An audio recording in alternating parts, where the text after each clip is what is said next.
Welcome to Carl Albert State College. I'm going to demonstrate how to access your Carl Albert State College email account. First thing you're going to need to do is go to carlalbert.edu, and when you get to our webpage, you're going to come up here and you're going to see on the center left Vike Connect. Go ahead and click on that link. When you get here, you're going to come to the portal entry webpage.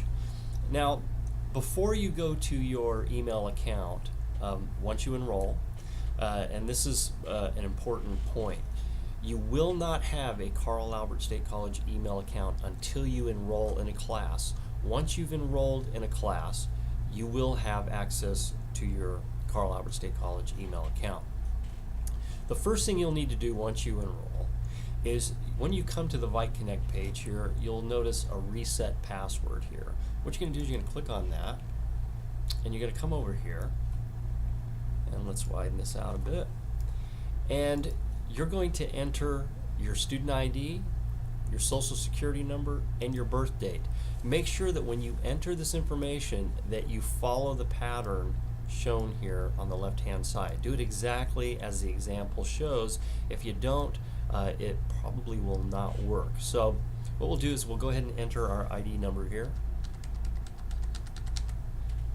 And you'll notice as I enter the information, the bars there are turning green. Go ahead and do this one. When the bars turn green, that does not indicate that the data is correct. It only indicates that you have entered that data in the correct format here. So once you've entered all that information, you can go ahead and do your password. So let's do that.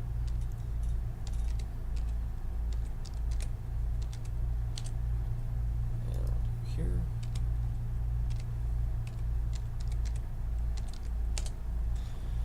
Now you'll notice all the bars are green, and here it's going to tell me you've picked a medium strength password.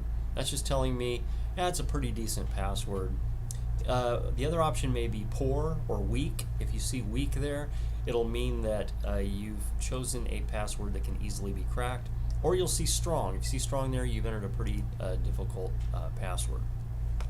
Once you've entered this information and all the bars are green, you'll go ahead and click Change Password.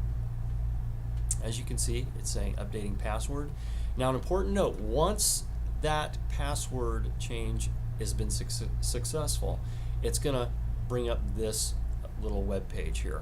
And this web page is going to tell you what your username is, and that's the username you're going to use for your email, and this is your email account.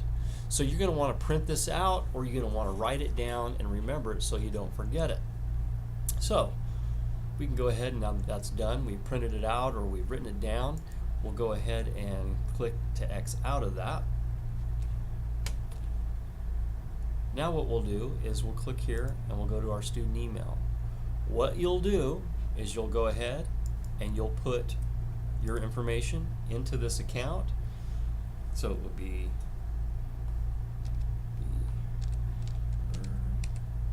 oops, let me get that.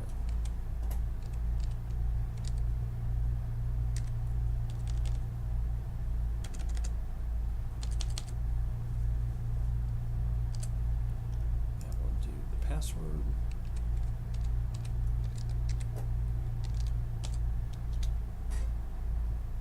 Oops. As you can see here, I've made a mistake.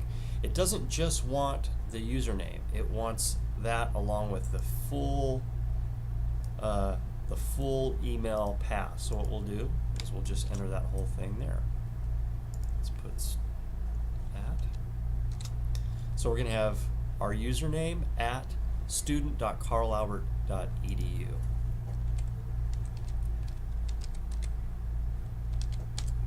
And we'll enter our password. As you can see, it's going to say, hey, welcome to your new account.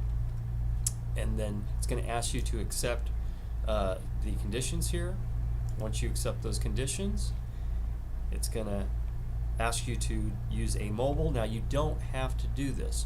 What this does is just they want to know, yeah, you're the right person. So you can put your mobile account in here, your mobile phone number. Once you do that, this will light up. You'll hit send. It'll send you a code. And when you get that code, a little box will pop up here on the screen for you to enter that code for it to verify that it is you.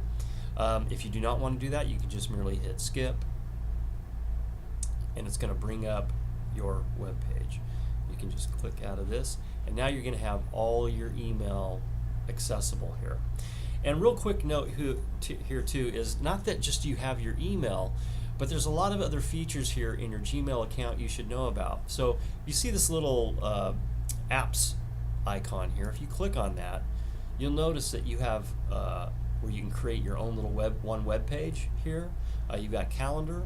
You can search on Google for things, but also importantly is Google Drive. Google Drive is a free storage area for you, but also more than just a place to store documents or music. It allows you to create documents. So you can create word processing documents, you can create PowerPoint presentations, you can create spreadsheets.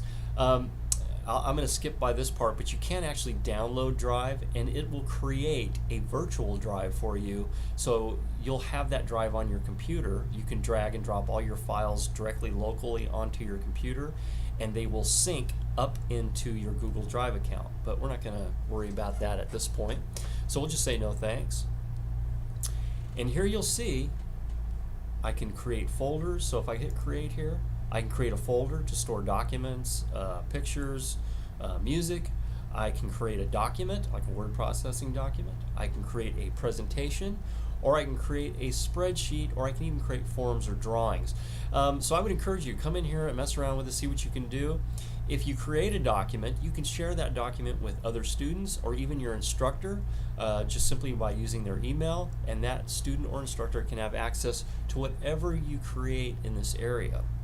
If you have any questions or issues with accessing this content, please call Telecommunications and Information Systems, that's my office, and we'll be glad to take you through the process of how to access this or answer any questions you have or troubleshoot any technical difficulties you might be experiencing as well. Well, that is it for this demonstration. Hope you enjoyed it. Hope you enjoy your stay here at Carl Albert State College as you earn your degree.